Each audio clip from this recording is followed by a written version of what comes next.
Hey YouTubers, it's me, Lonnie Clark, Nuts for Art, and I wanted to talk to you a little bit again about breaking the nuclear taboo and why that's not like a doom and gloom thing. And I wanted to bring you some websites at,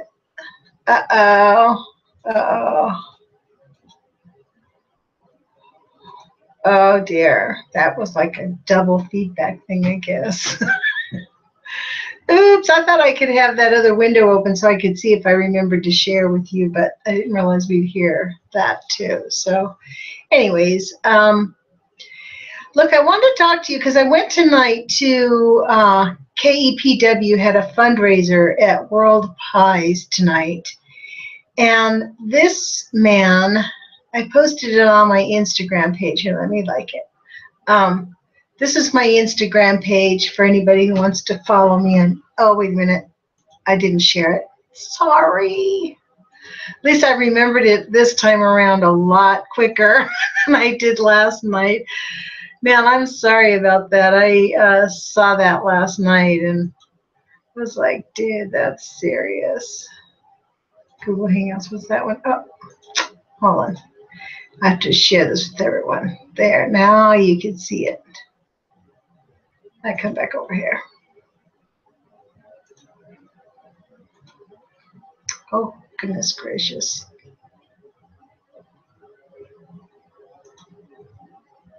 There. Okay. I'm pretty sure you guys can see that, right? Yes. So, anyways, this man was talking. He's a peace activist. I honestly did not hear his name. That's the bad part, and I was too timid. Can you believe me? Actually, too timid to go up and talk to him.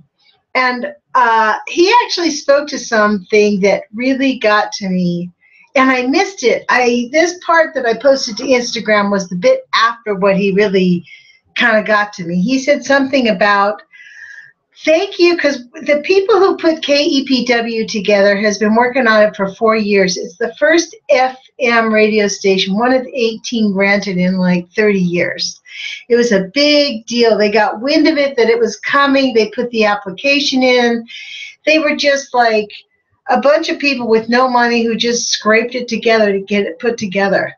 I mean, coming up with $20,000 for these people was like $1 million. And so there was a group of probably, I don't know, 8 or 9 people standing up here earlier. And he said he's a peace activist. He was talking about how Howard Zinn affected his life. And he was giving us all of the, I guess, what we call social democratic ideals. And, you know, we can't give in. We can't give up. It's up to us. He was trying to rouse, can you believe it, this crowd? For real. I stood up there earlier. Jana called me up and asked me to talk about my radio show, which is why she went there. He said, look, these people up here, they're you, they're us, they're our neighbors. We put it together ourselves. We're real people. Don't be afraid of us. We're just like you. That's who we are. You know, we have got to unlearn atomizing ourselves. We've got to not be atomized, stop breaking apart, because this is really what's happened. And when he said atomizing, I went, bing! I mean, and then I came home, and it is a political science term. I started thinking about it, and I just put this sentence in. What is the political science meaning of atomizing? I had no idea, but the way he said it, because he was considered himself, I guess, a peace. Actually, I hope I can get his name from Jana and phone number and interview him on my radio show, because there's a lot of older peace activists who feel like they've been out there doing it for a long time, and we shouldn't be so impatient because this is really big. They have all the power. Well, I'm all about us changing that paradigm. They don't have all the power. We have all the power. The people. Atomizing, or social atomizing, is a sociological theory arising from the scientific notion atomic theory. coined by the ancient Greek philosopher Democritus and the Roman philosopher Lucretius. In the scientific rendering of the word, atomizing refers to the notion that all matter in the universe is composed of basic, indivisible components or atoms. When placed into the field of sociology, atomism assigns the individual as the basic unit of analysis for all implications of social life. This theory refers for society to be made up of a collection of self-interested and largely self-sufficient individuals operating as separate atoms. Now that is amazing, because that is kind of like what we've got going on in our country. Therefore, all social values, institutions, developments, procedures evolve entirely out of the interests and actions of the individual who inhabit any particular society. Now, it doesn't just have to be our capitalistic society. The individual is the atom of the society and therefore the only true object of concern and analysis. It goes on to the political implications. Participating must sacrifice a portion of their individual rights in order to form a social contract with others. Ultimately, although some rights are renounced, self-interested cooperation occurs for the mutual preservation of the individuals or for society at large. They assert that humans are fundamentally, this is Hobbes, Hobbes and John Locke. Political theories such as John Locke and Thomas Hobbes extend social atomism to the political realm. They assert that human beings are fundamentally self-interested, equal, and rational social atoms that together form an aggregate society of self-interested individuals. The basis of capitalism. So I then further looked into something, and I just clicked on one of these articles actually and found this. Americans are staying as far away from each other as possible. New research suggests the atomization of American culture is proceeding as expected. This is the Pacific Standard, which I've never heard of, so I don't know. It's pretty big, long. They give us all these figures and facts. I did not look into how to pitch fellowship program. That never sounds good to me. It's a freaking fellowship program. I don't know. I don't like fellowship. I don't like that word, fellowship. Social Justice Foundation offer a 1-year paid editorial fellowship and a 1-year paid engagement fellowship on a rolling basis. Applications typically open in September of the previous calendar year, though they may be open at other times.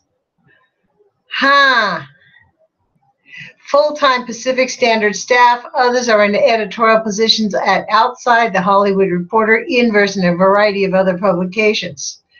It's kind of like an internship, not a paid. It's not like, so anybody wants a job, here you go. Okay, so maybe it's legitimate. So then I wanted to see this. This was another story that I thought was very fascinating from the New York Review of Books. This book, One Set of Shoulders, China's Hidden Revolution. And it talks about how we're atomized, and these, because of the one baby rule in China, what's happened is kids don't have cousins, they don't have brothers and sisters. Now they're beginning to, but they have a whole different set of social dynamics, right? And in comparison, this is what he says. Because they value. Other Chinese parents I spoke with said similar things about their children, complaining about their remoteness, their social isolation, and their obsession with technology. For many Westerners, this is a familiar picture. We have not only accustomed ourselves to the atomizing forces of capitalism and modern culture, we idolize them. They think they only make us freer, we think. And anything that increases our freedom is good, we think. Given that freedom is the highest good, our unquestioned, questionable assumption. QED. QED. What does QED mean? But China isn't there yet. People I spoke with my age or older still think the traditional ways about family and society, even as economic growth and the one-child policy, promote individualism, selfishness, and narcissism. They are disturbed by the prospect of atomized individuals facing a powerful state and a largely unregulated market force without mediating social institutions. Western nations have somewhat adapted to the cultural contradictions of capitalism because they are politically and socially democratic.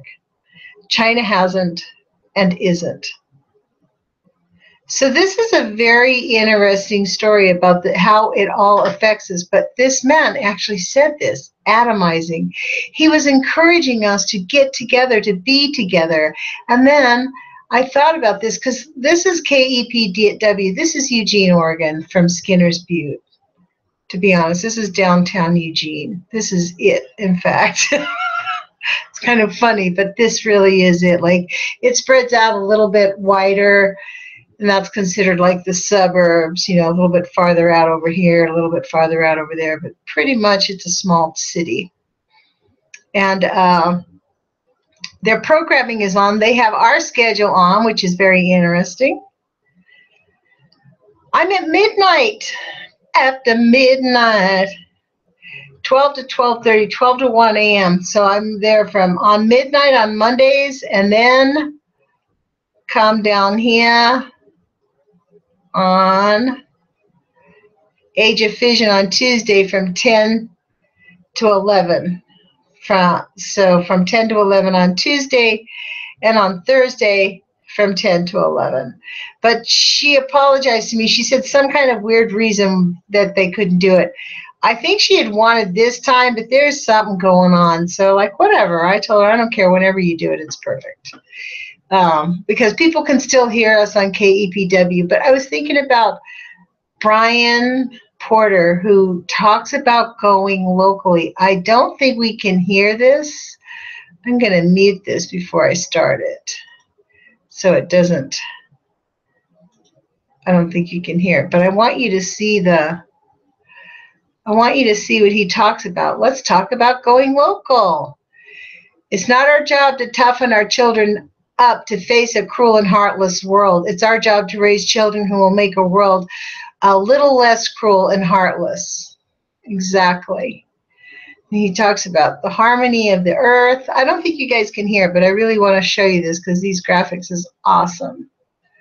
And you have to go here. It's makingadifference.tv. I think I have it already. He's talking about we need to go local. We need to be local. Buy fresh. We all know about buying fresh and being local. We all know about this. Poisoning our land. Buy organic. Farming before and after Monsanto. I mean, how long is this thing? I don't know. It's quite a long ways, I guess. It's 5 minutes. Maybe I'll just let you look at this while I'm talking, because honestly, he's right. It is up to us to go locally. And that's what this was about. And on all of these people at KEPW, they play local music, actually, on their radio station, so they don't have to pay royalties. They only play musicians who allow them to just play it. And it's a great radio station. They have a lot of great music, and they play, well, look at their programming. This is what they have. Counterspin, Democracy Now!, Daily Cause. What do I usually listen to in the morning on my way to school? The Daily Cause, maybe. Global News Network, Nuclear Hotseat. This is good. Beliefs in Question. This is really good. And Wider View. That's a really good one. This Way Out, Point of Inquiry. That's a good show. These are all local shows. Jack Dresser is a local guy. He did an interview with Kevin Blanch. Racism, Empire, and Survival with Jack Dresser. Jack probably goes in there. And Water is Life is Jana Thrift's show. She's one of the producers, and she does half the show is about how they honor water, and half the other show is about the stuff that's really going wrong. So, anyways, I want to share this with you, the right to live. This is what we have. This is what he talks about. We have a right to live. He strongly suggests that we go local. If you explore Brian's page, you will see that he talks about the detriments of shipping and using things, this whole market-based thing, like that we have to go back to the ways that the Native Americans lived, that the original people who lived here, because we have lived throughout history. And people are actually doing it. We're learning how to live. So what he talks about is how we base our societies. Oh, here he talks about sleeping on the ground. He thinks people should sleep on the earth, just sleep on the earth. And it's very, very healing for you to sleep outside. Don't sleep in your house. Anyways, I'm going to stop. I wanted to get back to you. I don't know how boring you guys find that to be, but I sort of thought it was interesting.